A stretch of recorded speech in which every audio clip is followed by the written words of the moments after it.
Monsieur Negelen. La parole est à Madame Frédérique Dumas, au nom du groupe Liberté et Territoires.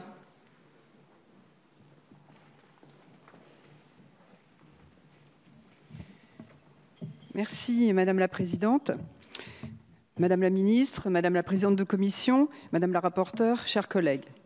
L'examen du projet de loi autorisant la ratification de l'adhésion de la Macédoine du Nord à l'OTAN intervient dans un contexte de fragilisation non négligeable de l'Alliance atlantique. Mais il n'en reste pas moins que malgré les accrocs terribles portés au contrat, malgré les propos tenus, cette fragilisation n'a pas pour autant freiné l'attractivité d'une telle alliance. L'Union européenne et ses alliés ont des intérêts conjoints à la stabilisation des Balkans occidentaux et l'adhésion de la Macédoine du Nord fait partie intrinsèque de ce processus entamé il y a 20 ans avec des avancées significatives, comme vous l'avez rappelé, Madame la Ministre. Mais ce que je tenais particulièrement à détailler devant vous, ce sont les conséquences directes de cette adhésion pour les pays des Balkans occidentaux eux-mêmes.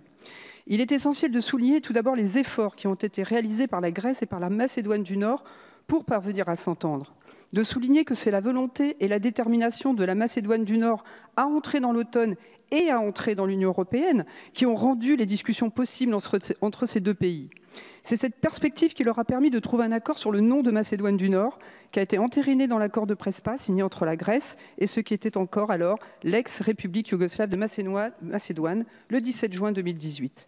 Un accord historique qui mettait fin à plusieurs décennies de conflits et de litiges. J'avais à cœur de vous faire part d'un souvenir ancien qui témoigne de cela. Comme certains le savent, j'étais jusqu'à mon élection de députée productrice de cinéma. Le premier film que j'ai produit, je l'ai produit avec les Anglais, s'appelait Before the Rain, réalisé par Milcho Manchevski, tourné en Macédoine yougoslave. Ce film mettait en scène les conflits potentiels entre Macédoniens de Macédoine yougoslave d'origine albanaise, de religion musulmane, et les Macédoniens de Macédoine yougoslave de religion orthodoxe. Je vous rappelle qu'à l'époque du conflit yougoslave, la République macédoine de Yougoslavie était le seul territoire considéré comme géostratégique par les Américains et où ils avaient envoyé des troupes. Récompensé par un Lion d'Or à Venise, nominé aux Oscars comme meilleur film étranger, le film a fait à l'époque l'objet de tractations politiques infinies au moment d'inscrire le nom de République de Macédoine au générique du film. C'était en 1993. Je tenais ainsi à rappeler à quel point se mettre d'accord sur ce nom de Macédoine du Nord, qui touche à l'identité des peuples, a pu être long et difficile. Les conséquences de l'accord de Prespa ont été déterminantes en Grèce. Sur le plan électoral, le gouvernement a subi des revers politiques directement dus à cette décision.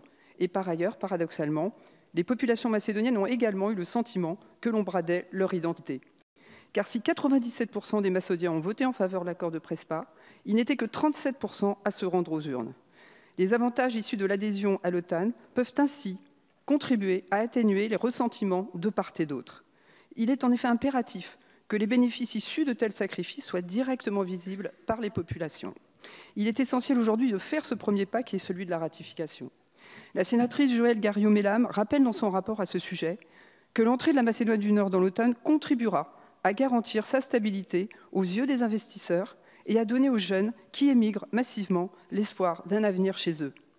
Au niveau politique, la Macédoine du Nord, en plus d'avoir réaffirmé des relations de bon voisinage, notamment avec la Grèce et la Bulgarie, dans la perspective d'une adhésion à l'OTAN et à l'Union européenne, bénéficiera d'un cadre de dialogue supplémentaire pour apaiser les relations avec les pays voisins, et notamment avec l'Albanie, déjà membre de l'OTAN, avec laquelle la Macédoine du Nord entretient encore des rapports difficiles. En effet, un des sujets pouvant engendrer des débats animés, voire des conflits dans la région, est l'idée de Grande Albanie. Le Kosovo et l'Albanie cherchent à promouvoir des actions communes afin de réduire la frontière la notion de frontière entre leurs deux pays, avec la perspective notamment de rapprocher les populations albanaises. Ce processus est bien sûr très mal perçu par la Serbie et crée également des difficultés sérieuses avec la Macédoine du Nord et avec le Monténégro. Cette Grande Albanie concerne des territoires dans 6 pays, Albanie, Kosovo, Macédoine du Nord, Grèce, Monténégro, Serbie. Grâce à l'adhésion de la Macédoine du Nord à l'OTAN, ce sont maintenant 3 des 6 pays concernés qui en seront membres, permettant ainsi de conforter des positionnements pacifiques. En effet, ces 3 pays devront alors répondre des articles du traité de l'Atlantique Nord 1 et 2 relatifs au règlement des litiges.